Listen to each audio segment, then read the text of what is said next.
This is Conservative to America. I'm your host, Cole Holcomb, giving you news from the best perspective, the conservative perspective. Today, we're going to be following the best news stories of the day, starting off with the Democrats sending a message to our troops. Let's go ahead and start watching that video now. Senator Mark Kelly. Representative Chris Deluzio. Congresswoman Maggie Goodlander. Representative Chrissy Houlihan. Congressman Jason Crow. I was a captain in the United States Navy. Former CIA officer. Former Navy. Former paratrooper and Army Ranger. Former intelligence officer. Former Air Force. We want to speak directly to members of the military And the intelligence community. Who take risks each day To keep Americans safe. We know you are under enormous stress and pressure right now. Americans trust their military. But that trust is at risk. This administration is pitting our uniformed military And intelligence community professionals. against American citizens. like us. You all swore an oath. To protect and defend this Constitution. And right now, the threats to our Constitution aren't just coming from abroad. But from right here at home. Our laws are clear. You can refuse illegal orders. You can refuse illegal orders. You must refuse illegal orders. No one has to carry out orders that violate the law. Or our Constitution. We know this is hard. And that it's a difficult time to be a public servant. But whether you're serving in the CIA, In the Army, Our Navy, The Air Force. Your vigilance is critical. and know that we have your back. because now, more than ever, The American people need you. We need you to stand up for our laws. our Constitution, And who we are as Americans. Don't give up. don't give up. don't give up. Don't give up the ship. I'm Senator Alyssa Slotkin. And they say Republicans spark insurrection. Man, everything that they had to run with January 6th, one of the biggest hoaxes ever made. But anyways, though, of course, yeah, I believe January 6th happened.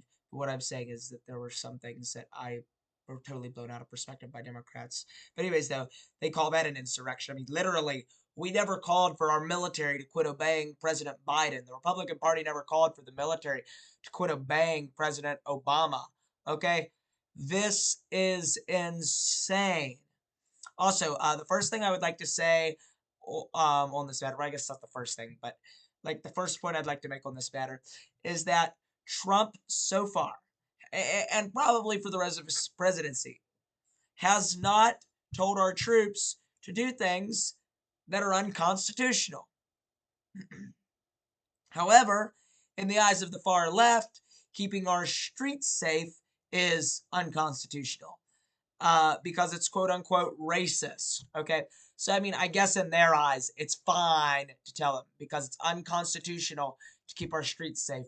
Because according to them, it's unconstitutional to keep our streets safe. And according to them, it's unconstitutional to, to arrest people. And it's unconstitutional to send illegal immigrants back to their countries because they never committed a crime in this country. Actually, right there's keyword, illegal. What is meaning that you broke the law, meaning you're not following the law, meaning it's against the law. Illegal. Illegal. I think that a lot of these people from the far left, they need to go back to English class and learn what some words are.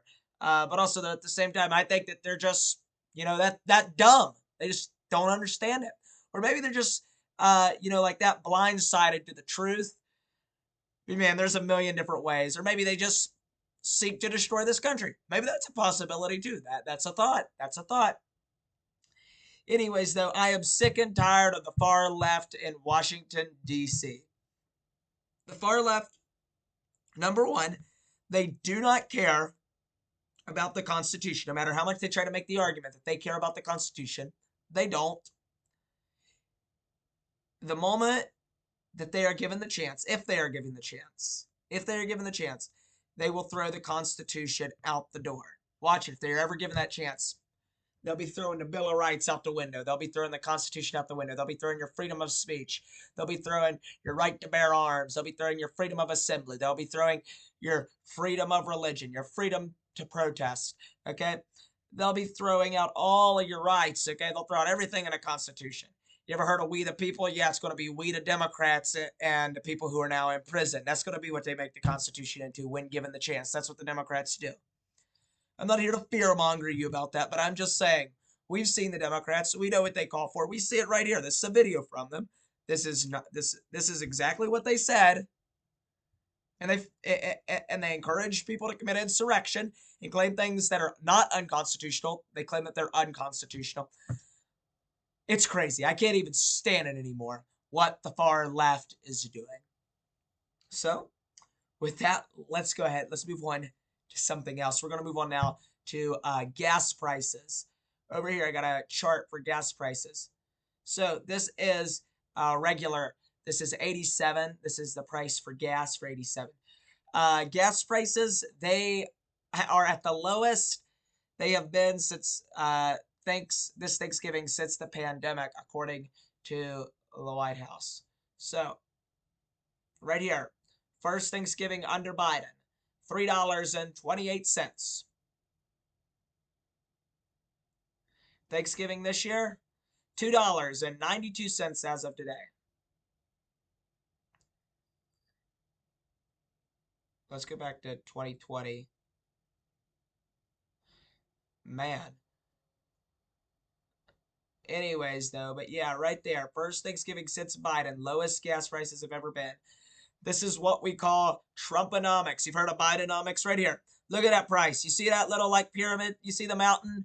Okay, you got like the Appalachians down here. Okay, then you got the Rockies.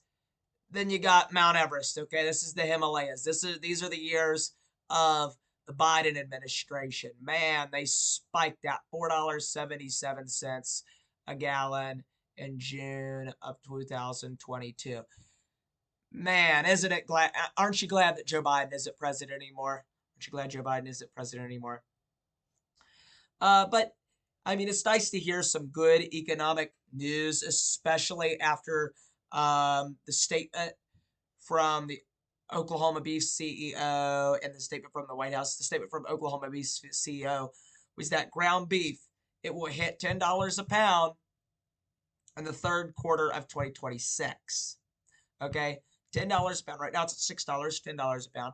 That means that the price of cattle are going to go through the roof. Farmers are going to be turning huge prices whenever they sell their calves at auction. But third quarter of 2026, so in about the fall, summer 2026, we're going to see that happen. Man, as I said, that was this week. You heard on the show yesterday, I believe the day before, man, there's a bad mood on the rise. Man, there's a bad mood on the rise. And I still do. I'll stand by that point. If we go through with the stimulus checks, I'm not going to call them. I'm not going to call them the tariff-free paychecks. Okay, they're the stimulus checks. They're the checks that the government is handing out. They're that free government money. Okay, that's just going to spark inflation. I'm not going to get in that today. If you want to know about it, go to yesterday's video. I talk about it in there. With this cattle thing, it's going to cause our beef industry to go through the roof, which whenever there's low amounts of beef, well, then that means that there's going to be a bigger demand on chicken. It's going to be a larger demand on pork, which then in turn is going to cause shortages in that area too. It's going to cause the price to skyrocket. So, I don't know. As I said, there's a bad mood on the rise. I still believe that. However, though, I think that we can get it turned around quickly. If President Trump focuses on the economy, if he focuses on the economy, everything's going to turn around for the greater, for the best, for the good. So, I don't know. I hope that everything turns around. Another statement, too, as I said, from the White House 2 weeks ago, they're floating the idea of the 50-year mortgage. If you want to know, watch yesterday's video. Oh, my goodness. That's one of the worst ideas I've ever heard. I'm not going to get onto it again, as I said, about the beef thing. I'm not going to get into that on today's episode. As I said, go watch yesterday's video if you want to know about that. But, man, there was bad economic news this week out of the White House. Bad economic news out of Washington. But the national average, $2.92 a gallon. Okay. Also, I'd like to say this is not from like the White House. This is from a commercial entity, macrotrends.net. So you guys can go there, and I checked it out with other websites too. So this is true numbers. Every website agrees on this. But anyways, $2.92 is the national average today. I don't know. I think that it's good that this is, finally happening again in our country. That gas is starting to come down. It's good that we have some good economic news, as I already said. This is a huge win for the Trump administration as they continue to try to win for the American working family. I hope to see more. I continue to hope to see good economic news coming out of the White House in the coming weeks, in the coming days, in the coming months. Alrighty, now let's move on to the Epstein files. It's kind of the talk of the news. You turn on the news channel, what they're talking about Epstein files. They're talking about corruption in Washington, speculations, a bunch of stuff. Why is it speculation still? Well, because President Trump has yet to sign the bill into law. I'm not getting on to him yet now about it. I might give him I'll give him a little while before I start getting on to him. But anyways, though, the bill to declassify the Epstein files passed Congress yesterday unanimously in the Senate and in the House. Only one person voted no. That one person was Louisiana Representative Clay Higgins. His reasoning was the same as Luke's on yesterday's show, that it would reveal and injure thousands of innocent people, including witnesses and family members. He expressed that if the Senate voted to amend the bill, he would vote for it when it returned to the House. Well, what ended up happening? The Senate didn't vote to amend it, passed it very quickly, and now it is just laying there waiting for the president to sign it. And as I said, the bill's still waiting to get passed, to get signed by the president into law. There's a chance the president could veto it and send it back to Congress and tell them, well, amend it. I'll sign it if you amend this one thing. Now, I could see the Democrats being able to convince a few Republicans to come over on their side with them, and then they could paint it as if President Trump, that they would be able to paint it as if President Trump, and they could take the 2/3 vote, however in all honesty, they might be able to paint it as if President Trump just doesn't want to sign it. They were able to get 2/3 vote whenever it returned without amending it and sending it back to the president's desk. I don't know. We'll continue to follow this story as it progresses.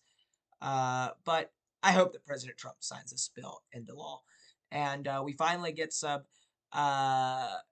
we finally get some truth on it, and that the people involved are brought to justice, and that we could have some clarity on what actually happened, and no more speculations for people like Tucker Carlson and Candace Owens. So anyways, in closing today, I close with these questions. Will the troops disobey orders? Will gas prices continue to fall? Will our economy continue to heal from the wound of Bidenomics? And will the Epstein files be released?